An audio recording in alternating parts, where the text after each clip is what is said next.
Hey guys, Ben here with Stringer Bridge Farm. This has definitely been one of the strangest and most difficult years we've had on our farm, just from this drought. We've had some really tough weather this year, and it's kind of forced us into doing things a little bit different. And one of the things we're going to do different is the way we manage our cattle herd this winter. So you can see I'm in a t-shirt. We've had a cool snap, but in general we've still been very warm, and you can see we've kind of hit that point where just about everything has died on our farm. There's nothing left growing. The ground is dried, cracked up, grass is mostly dead. Cows are doing all right, but we started feeding hay for them to help keep a little bit of food in their bellies. And we're getting close to planting some winter grasses. So normally I would have planted our winter grasses starting in October, when we started getting a little bit of rain again, get out of our dry fall season.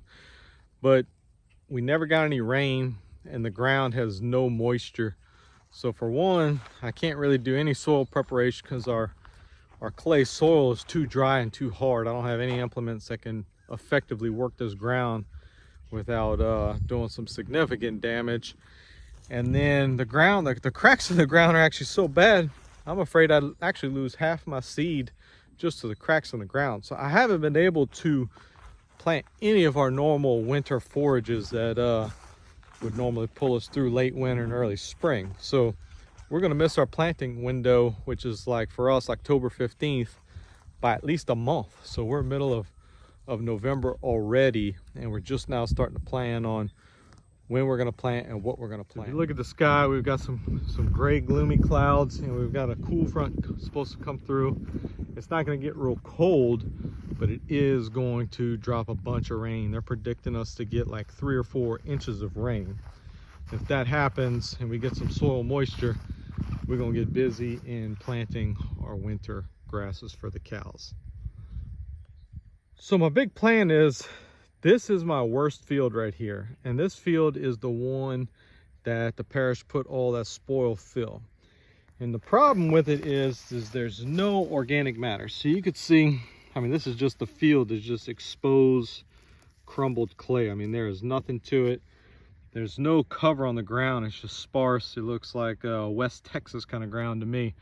Just a few little weeds that grew, but otherwise everything died this summer in this field. So my plan is, I'm actually going to keep the cows.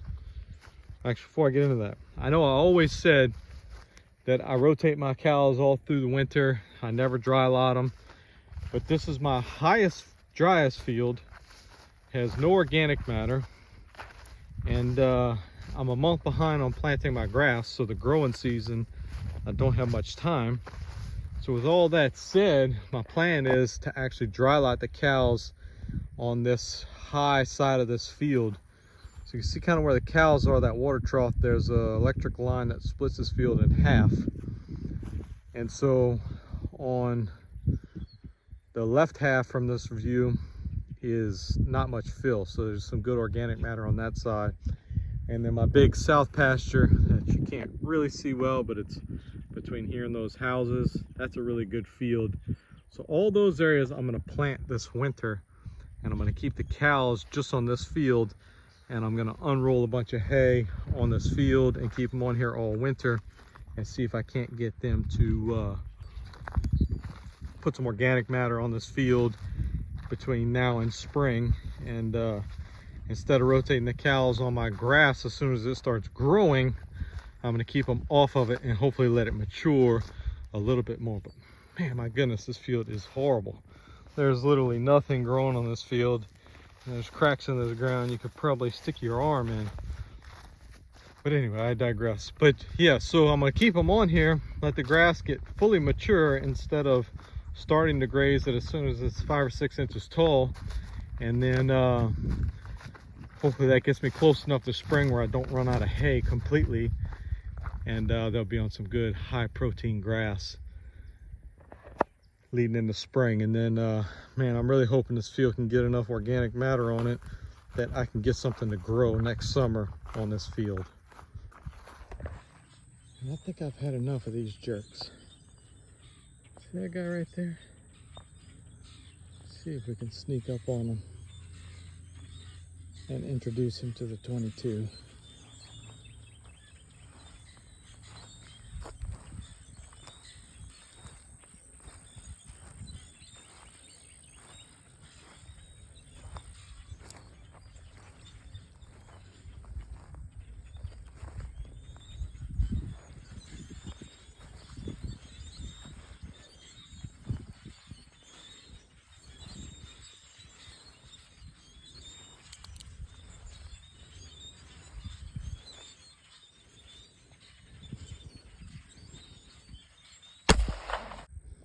Got him.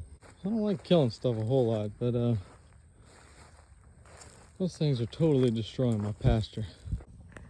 So besides getting the plan for our cows this winter put together, got a couple other things going on. One is, like I said, we're supposed to get a bunch of rain. So swamp behind me, this little crawfish pond slash duck pond we've built, if we get a few inches of rain, we've got a lot of the bottom of it good and wet. So a few inches of rain ought to equate to a decent amount of water in here. So that could be exciting to see us get full of some water. And we'll get a few ducks in here because we've got some ducks on our other pond. And let me go show you the pond because we got a nice little project we're going to take on over there. Besides just cleaning up, I got something I want to do. So this is my sorghum field. You can see it's all died. I'm glad I grazed that one last time because if not, it would have just been wasted because this is all dead. So I think when I go to plant my fields, I'm going to plant this area too.